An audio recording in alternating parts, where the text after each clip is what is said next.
Hello guys! Hello, this is for Leo. Welcome dito sa aking channel, Kapalaran 888. Welcome Leo.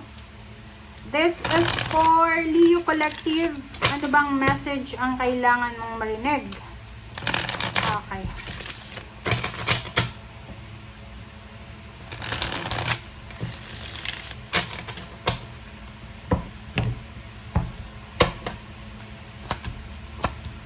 Okay, first card and second card natin is Ace of Pentacles and Knight of Cups. Sa nakikita ko sir dito, Leo, isang possible na kapamilya. Pwedeng kapamilya mo to. There's someone na family member mo na posibleng nangangailangan siya ng trabaho, ng tulong. Parang ganon. So, pwedeng anak mo siya, unemployed siya, or kailangan mo ng tulong. Or kailangan niya ng tulong. Another is, para sa mga Leo na single, sa nakikita ko sa'yo dito, posibleng sa loob to ng company, sa loob ng trabaho, there's someone na nagkakagusto sa'yo, and etong taong to na nagkakagusto sa'yo, ay posibleng hindi lang love yung pwede niyang i-offer sa'yo. Pwede kanyang offeran ng mas mataas na posisyon sa trabaho, or pwedeng another career, yung pwedeng i-offer niya. So, sa nakikita ko sa'yo dito, Leo, there's a money coming, okay? May perang paparating, may magbubukas ang opportunity para sa pagkakaperahan, and at the same time, mayroong mga friendship, may mga acquaintances, or there's a love coming para sa'yo. Okay, next naman is 2 of Swords and 6 of Cups. So, nakikita ko sa'yo dito, nako, Leo, sa iba sa inyo dito, parang ayaw mo nang balikan yung ex mo, ayaw mo nang balikan yung mga nangyari sa inyo sa past, lalo yung mga past mistakes and failures nyo. So, parang, yung ibang Leo, parang, ayaw mong balikan yung dati mong trabaho, dating relationship, dating lugar kung saan ka galing, parang ganon. Okay, 4 of Cups.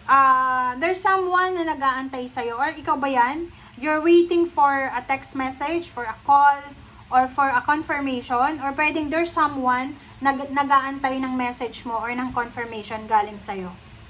Judgment and 5 of Pentacles. Sinasabi ng bara sa'yo dito, Leo, na isang desisyon, isang importanteng desisyon, ang posibleng kailangan mong gawin para maayos or para ma-resolve yung mga financial problems mo or financial issues. Yun, like for example, ganito yun.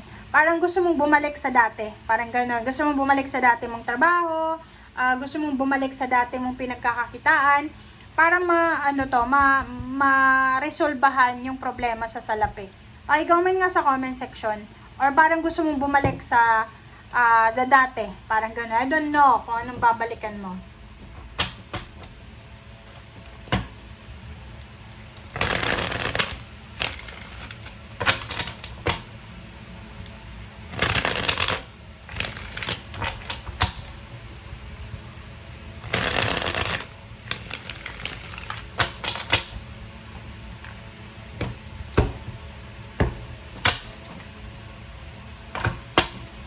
Okay. First card natin is Queen of Ariel. So, dito sinasabi Leo ng barahan na you should take care of yourself and your loved ones. Sinasabi ng baraha sa'yo na bantayan mo ang iyong health ng iyong pamilya, bantayan mo yung iyong emotion, and then yung emotion ng family mo, or ng someone na mahal mo.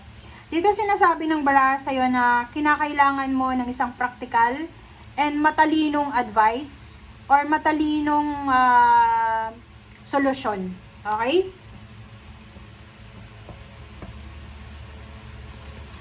Next is for Michael. Sinasabi ng bara sa'yo dito, since there's a judgment here, so may mga decision making ka na kailangan gawin, Leo. Ang decision making na to ay importante, pero kailangan mong pag-isipan to ng mabuti.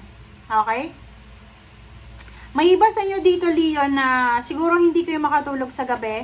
It's because of stress. So, sinasabi ng bara sa'yo dito na kailangan mong mag-relax. Yun. Etong dalawang to, resonated sa bawat isa. So, may mga ano kayo, may mga physical health problems ba kayo? Or mayroon kayong mga emotional problems or financial problems or problema sa inyong mga anak, sa inyong apo, sa asawa, sa boyfriend, girlfriend, or kung kanino man. Kasi sa sinasabi natin dito, kailangan nyo ng pahinga. Pwedeng may mga masakit kayo sa katawan, or posibleng masyado kayong nagtatrabaho, overworking. So, sinasabi ng barahan na kailangan mong matulog ng tama, kumain ng tama, mag-relax, and maghanap ng solusyon or relief sa mga stress na nararamdaman nyo. Okay, so eto, sinasabi ng bara sa'yo, Leo, na isang napaka-importante, napaka-laking oportunidad ito para sa'yo. So, may mag-offer sa'yo ng scholarship or pwedeng ang tawag dito, trainings. Free trainings or scholarship. So, pwedeng sa anak mo or pwedeng sa kakilala mo. So, sinasabi ng bara sa'yo, if gusto mong matuto, may mga iba sa inyo na gusto nyong magbukas ng bakery, ng kung ano man na business, piggery, or whatever man na mga livelihood program, parang ganon. And sinasabi ng barahan na kung gusto mong matuto, may mga tao na posibleng makakatulong sa'yo para matutunan mo kung anong mga bagay-bagay na gusto mong matutunan. Alright?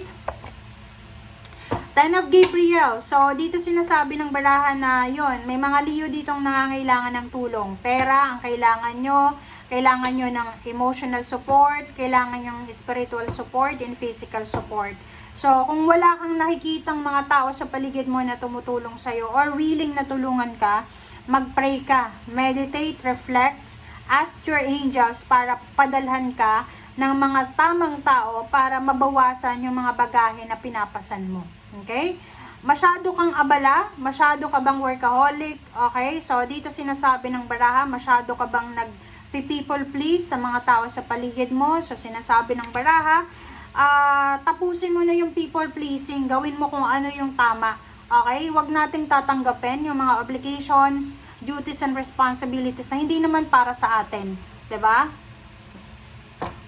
Next is Page of Michael. So, dito sinasabi ng barahan na may mga offer ng contract. So, kailangan mong mag-ayos ng documents, kailangan mag-ayos ng mga papeles. So, kung may mga contract signing na pwedeng i-offer sa'yo, kailangan mong basahin, Leo, yung mga parang dyan, mga agreements. Huwag kang a-agree agad-agad nang hindi mo tinatanong o hindi mo binabasa kung ano yan. Okay? The Star, sinasabi ng barahan na yung mga pangarap mo daw na minamanifest ay magkakatotoo yan kung ikaw ay maniniwala sa sarili mo.